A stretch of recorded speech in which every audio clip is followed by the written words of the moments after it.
everybody.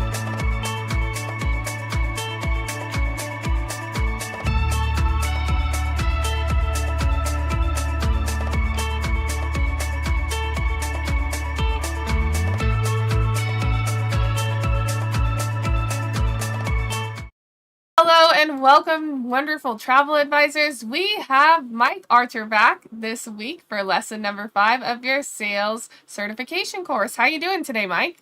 I am great. I'm back home. I got my Seahawks shirt on again today, so hopefully there's a lot of Seahawks fans out there and not a lot of Patriots fans, but either way, it's going to be a good game on Sunday. So today, wonderful people, we're on page 20. We're on lesson 5, which is asking questions, and now we're getting into the meat of what the actual selling process entails. All right, so this is part of the asking questions phase, and in Jose's training, it goes along with what he calls qualify, qualify, qualify. And Amanda, real quick, I know that he's got some module 5 training videos. You want to show the people out there where they can find these? Yeah, so you can find the Module 5 training video in your back office under the travel training program. And then as for Jose's Wednesday training, the qualify, qualify, qualify, you can find that in the Travel Cafe website under the trainings hub. And all you got to do is go to Quick Start and click on Jose's Wednesday trainings, and you can find that there. Perfect. Okay, so as always, if you have any questions, raise your hand or type it in the chat, and Amanda will grab it. And if it's germane to what we're talking about at the time, we'll stop and answer the question. Otherwise, we'll talk about them at the end of today's lesson. So again, you're on page 20, and you can read that first paragraph. So now we've got an understanding of how we can communicate with our clients. Now we're going to get into the specifics. The asking questions, remember, I keep likening this process to taking a road trip between Seattle and Portland, where Seattle's where we start and Portland is where I ask you to buy.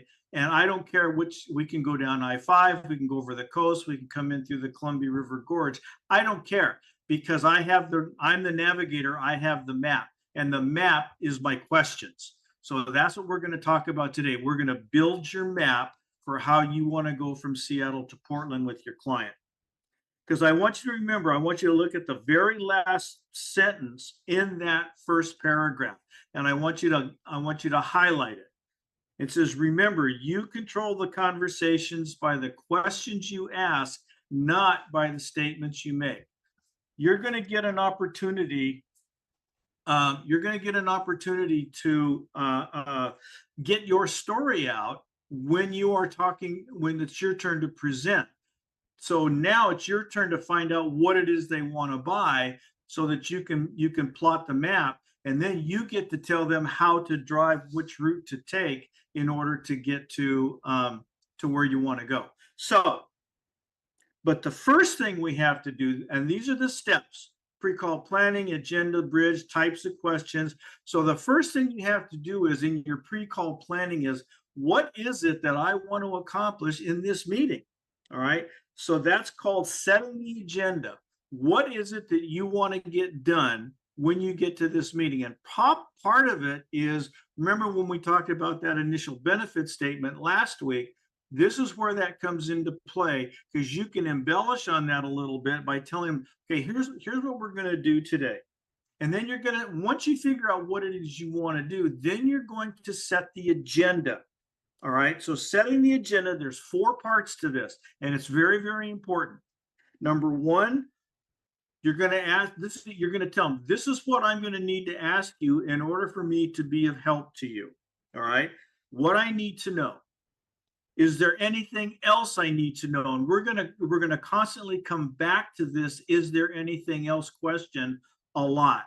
And then once we get the answers to those questions, then you're going to tell them how we're going to proceed going forward. In other words, I'm going to make a presentation, and I'm going to come back and I'm going to show you that presentation.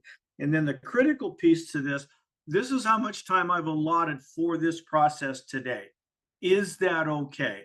And it's really important that you add the "is that okay" part, because let's say that you come in and you've planned for a 25 or 30-minute proposal or questioning period, and they say, I don't really have 30 minutes today. I've only got 15. I said, okay, no problem. Tell you what we'll do. We'll get going as far as we can go today. And if we don't get finished, we'll set a time for me to come back and finish it. But it's key that you get their permission on the time. A lot of times you just say, yeah, that's fine, no problem. I got time. And you'll get that a lot. But every once in a while, you're going to run into that problem where now I don't have that much time today. Say, great, not a problem. We can reschedule if we don't get it finished today. Okay, so how do we do that? So again, establish a relationship. Now we're in the asking questions phase. Now remember, I spent 3 weeks talking about establishing the relationship, but in the circle, it's not going to take that long. I'm just setting the groundwork for what you need to recognize in order to make that happen. The biggest chunk of your time managing the selling process is going to be right here in the asking questions phase. Okay. And how we do that is like we introduced last week, the conversational circle. You're going to start with a question. They're going to give you some sort of a statement, and then you're going to give them the appropriate feedback, which you learned about last week. So you're going to start off with a question. So what are the questions that we want to ask? All right, the first one, it's called a hypothetical statement, and it goes along with there's the bridge statement. It's an easy way to transition from the getting to know you phase into the all right, let's get going phase. And it's something as simple, it's called a hypothetical question. And all it's designed to do is get them to open up to you and get to know each other a little bit better. So it can be something as simple, and I've got it down here at the bottom. Before we begin, let me ask you about boom. And it could be, where's your favorite place to go? What's your favorite thing to do? If you had an unlimited budget, what would you like to do? And have something travel related that's some sort of a hypothetical, do whatever you want to do. And you're just opening the door to kind of get what their mindset is. All right. So the very nature of hypotheticals creates safety for your client because it allows them to open up without them actually thinking that you're trying to sell them. Instead, what you're doing is you're showing them that you're really interested in what it is they have to say, because down the road, that's going to come back into play when you start planning your presentation. All right. And and you can see some of the examples that I've got here. And again, this is the way I would ask those questions. The art of selling is putting it into your own language. All right. So if you could go anywhere you wanted, where would you go? If you had an unlimited budget, what would you do? Or whatever else you come up with that you think makes sense for that particular client. So that's how we get started. Now, the next thing you want to do is you want to talk about what I call in here is open questions. These are questions that are designed to get more than a yes/no answer. The yes/no answers, we're going to talk about those at the end. And those are called, so we're talking about open questions versus closed questions. Open questions that elicit a response that gives you information. Closed questions that are designed to get you a response to, are they understanding? Have they heard you? Do they agree or disagree with what you're saying? And typically those are yes/no, something that starts with a yes/no. And typically they usually start with like a verb. So anyway, the non-directive questions, the most common ones that everybody knows are what's called the journalism questions. The 5 W's and the H's: who, what, where, when, why, how much, how many, how often. How questions are really good. All right. So non-directives, the who, what, where, when, why, and how. So, and examples are, you can see it over on page 21. How do you feel about your current income as it relates to travel plan? That's a money question. Where do you like to travel? What are your favorite things to do? And then you can start honing in on, okay, the reason we're here today is because you have some questions and I have some questions about your upcoming trip regarding boom, whatever it is. And then you start asking those kinds of questions. Uh-oh. You start asking those kinds of questions to elicit, you want to get as much information you can that will help you put together a specific package that you know that they're going to buy. For example, if it's a cruise and you know what the port stops are already, you can say, okay, are you interested in land tours? Are you interested in specific dining plans? What are the things that have specific interest to you that I can prepare for? So those are the what questions. The when questions and the where questions all come up naturally, and these are all going to be in the beginning of the conversation. So these are the questions you're going to be asking most of the time, the journalism questions. All right, then the next one is an elaboration question. So, one caution. Go to the left column on 21 and look at the paragraph. It's 3 or 4 down. It says that starts with our telling tensions. Remember, we talked about telling tension last week. During the course of this conversation, your telling tensions are going to go up, especially if you're a right of the line driver expressive. Your telling tensions are going to go up because you know how you want to sell them. You know what packages are going to work for them. I need you to resist this with every fiber of your being, because you're going to get your chance to tell your story, but you want to make it a complete story. You want them to read the entire book at one sitting. You don't want to have them talk about what chapter they want to read, and then you describe that chapter. Then the next chapter talk. You don't want to do that. It's too disjointed. You want to make it as one complete package. So you're going to need to control your own telling tensions until it's your turn to talk more. So just be aware of that as you're going in. All right, elaboration questions. The elaboration questions happen when you need more information or they're getting excited. The more excited they get, the better shot you have of landing them as a client. So they might start talking about one of the things they've done in the past, and they go, wow. And your feedback is support. Wow, that's pretty cool. Tell me more. That's all elaboration is. Tell me more. All right. Tell me the rest of the story. That's the kind of thing that you're looking for. So, and you can read about it here. A reflective question is simply you're restating part of the thing that they've talked about, and you may or may not understand what they're saying. Or they're moving away from a sale.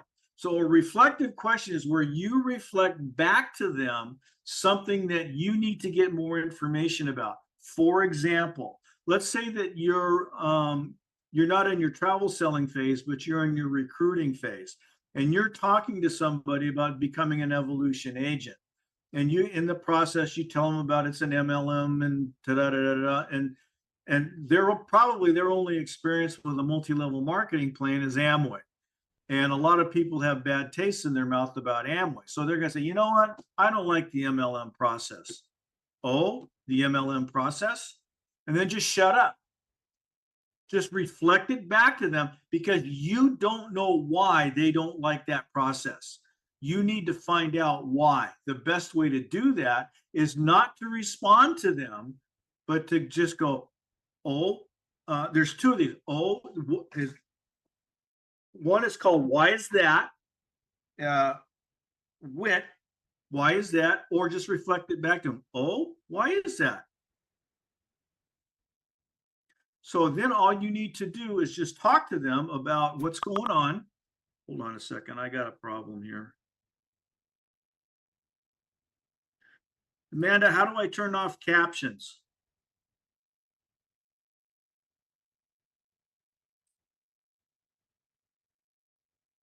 Hang on, Mike. 1 sec. 1 second, Mike. We'll deal with it. I'm all screwed up here, guys. My captions turned on and it keeps jumping up in my face. All right, so reflective questions do nothing more than reflect back to them. I've never liked Princess Cruises. Oh, Princess Cruises. If you don't know what the information is that referring to that, don't try to guess. All right. Make them take a look at what it is that they want to do, and make them explain it to you so that you have a better understanding of what it is that why they're reacting the way that they are. So those are the kinds of things that you want to talk about with them. So reflective and why is that are kind of interchangeable. So you can go along with that however it makes sense to you. Okay, so now I want you to turn the page over to page 22, and this is critical. This is the difference. The three most important questions you can only These are the three most important questions that you can only, that are the difference between being a salesperson and being a storyteller. And it's people, time, and money. You have to be talking to the person that can make the decision, or people. You have to know how much money they have to spend, and you have to know when it is that they're going to be going. Without the answers to those three questions, you don't have a sale and you won't make a sale. It's that simple. All right. So you can see how I phrase this. In addition to yourself, and I had to do this all the time in the yearbook business because there was 3 or 4 decision makers in the school. There was always the advisor. Sometimes the advisor brought the editors in to help make the decision if she was a really good advisor. There was always an administrator of some sort, and then usually the purchasing director of the school. So I had to know who's going to be interested in this decision. So the way I would do it is, in addition to yourself, who else will take an interest in this decision? If you've got a complex proposal, a really cool way to do it is, besides yourself, who else is going to need a copy of this proposal? So you want to make sure, how many people should I prepare this proposal for? Because it's a lot of times you're talking initially to a spouse, and then sometimes what happens is that spouse says, well, I got to talk to my spouse about it. And what you're really trying to do is you want to get them both in the room if you can. Because if you're only talking to one person and 2 of them are decision makers, the person you talk to is no longer a qualified buyer. The person you talk to is now a gatekeeper. And that gatekeeper is going to have to present your proposal to that other person. And how much stuff do you think is going to get lost in the process when you do that? So whenever possible, you need to get all decision makers together. Now, if you're in a complex sale, let's say you're in a family reunion type situation, then what you want to do, and they're spread out all over the country, what you want to do is you want to set up a Zoom call where you can talk to everybody at once, answer all those questions at the same time. All right. But you've got to get as many people that are making the decision as you can. You need to know their budget. All right. So in the course of talking with them, you're going to get an idea of how much this package is going to cost, especially if you've been doing this for a while. You're going to get a proposal. You're going to get an idea of what it's going to cost them. And so you need to ask them, how much money have you set aside for this? Have you considered your budgetary concerns for this and what those might be? And at this point, a lot of times you're going to get some resistance here because they think you're just trying to get as much money out of them as you can. And they may say that to you. I've had it happen to me. And I said, well, you know what? I can help you. I can put together a package.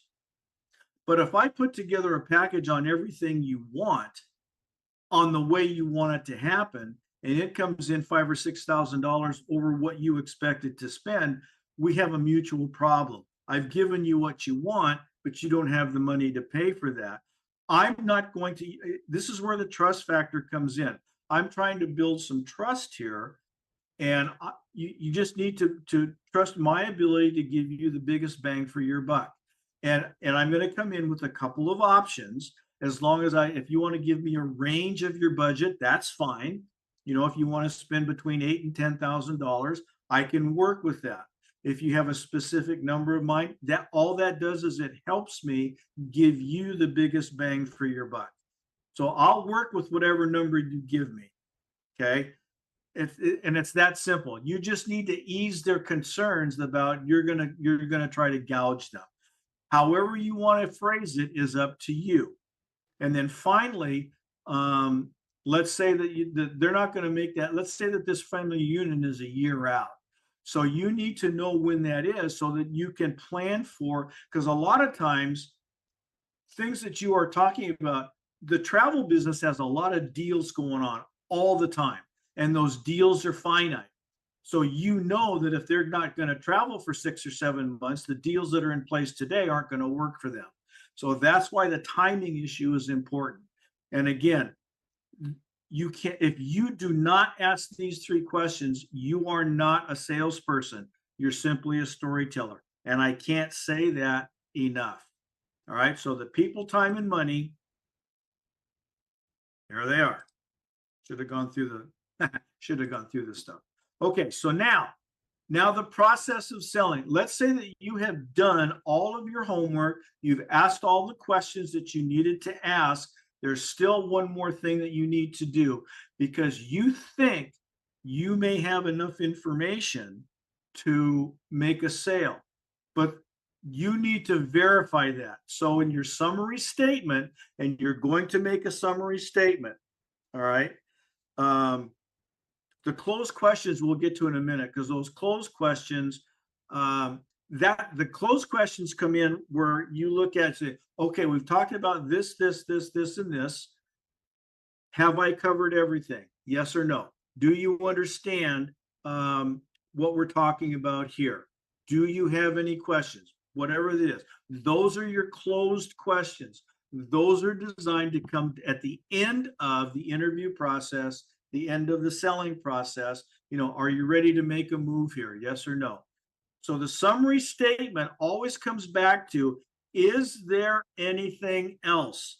What have I forgotten? Is there anything else I need to know? If the answer is yes, okay, then you go back to asking questions. If the answer is no, then you can decide which way you want to go. If it's not a complicated sale, let's just say it's a weekend package someplace, then you can move forward. If it's really simple, then you can move forward to making your presentation right there on the spot and then asking them to decide. But if it's a complicated sale, it's an extended cruise, it's an all-inclusive, it's a family reunion. There's a lot of moving parts to this that you need to go back and organize. Then what you want to do right there is, if the answer is no, that they're ready to move forward, then what you want to do is you say, okay, I've got enough information here to make an intelligent proposal. I'm going to need a day to go home, sit down, get at my desk, work everything up into an organized presentation, print everything out, and bring it back. So it's going to take me today. Today it's Tuesday at 1:30. How about if I come back tomorrow at 1:30, or whenever all the decision makers are going to be together, like if it's you and your spouse? How about if I come back, maybe say in the evening, when we can sit down after dinner over coffee and we can talk about this? Whatever it is, you want to get the decision makers in the room very quickly. You don't want to wait more than 48 hours once you've done that initial interview, because after 40, actually after 24, they start to lose interest. But certainly within 2 days, you want to get back to them with what your proposal is going to be. All right. And so then after that, what we're going to do is we're going to make our presentation, which I'm going to walk you through next week, how you organize all of the information you just got. And then the week after that, we're going to talk about how you help them decide. So again, you've seen me. This is like the 3rd or 4th time you've seen this. The biggest reason you'll lose a sale is never, ever, ever in this lifetime leave the timing of any decision up to the client, ever. All right. So when you tell them you need time to make a proposal, don't leave there without a set time to come back and actually make that proposal. That's critical. If they say, well, let me talk to my spouse and we'll get back to you on what time we can meet. If you do that, you stand better than a 50% chance that they're not going to get back to you, because they may be just milking you for information to help them, because maybe they think they can do it online. Maybe they can think they can get better deals on their own, when you and I know they're not going to get any better deals anywhere than with Archer Travel Service. It's not possible. We've done the homework, and we're training you guys to do that. So between Evolution and Archer, they're not going to get a better deal anywhere. And part of your job is to convince them of that. So you need to make sure that you get that set time when you come back. All right. Critical. All right. So again, now at this point, remember in lesson 1, we talked about these 5 golden minutes. This is where you use the 5 golden minutes. You sit in your car, or you sit at your desk if it was a telephone call or a Zoom call, and hopefully you've printed this out on a Word doc. You said, with these questions. All right, so immediately you want to critique yourself. What did I do right in this interview? What did I not do right? Is there something I could have done better? Again, what did I miss? Chances are, if you did not ask the anything is there anything else question, you have missed something. My goal for you is you say, what did I miss? Every time you say nothing, I got it all. Now, did I get a referral? It's probably not appropriate until we get to the end of the sale. And then did I send a thank you note? At this point, a formal written thank you note probably isn't necessary, but maybe a follow-up email, text message, Instagram, however you want to do it. Just, hey, thanks for spending time with me. I'm really excited to put this proposal together for you, and I'm looking forward to seeing you. And this is where you confirm your next appointment. I'm looking forward to seeing you tomorrow night at 6 o'clock when you and your spouse we can talk about this. Okay. Make sure that you follow up with this. This is really critical to helping you improve your selling skills. And that's it for today. So if you have any questions, Amanda, do we have any questions today? We don't have any questions right now. Okie doke. All right. So if you do have a question, give me a holler or send me an email. It's right there on the screen. And I'll be happy to sit down and chat with you pretty much anytime, anywhere. So with that, I'll see everybody next week for lesson 6 on how we actually put all this information together. See ya. Oh yeah, go Hawks.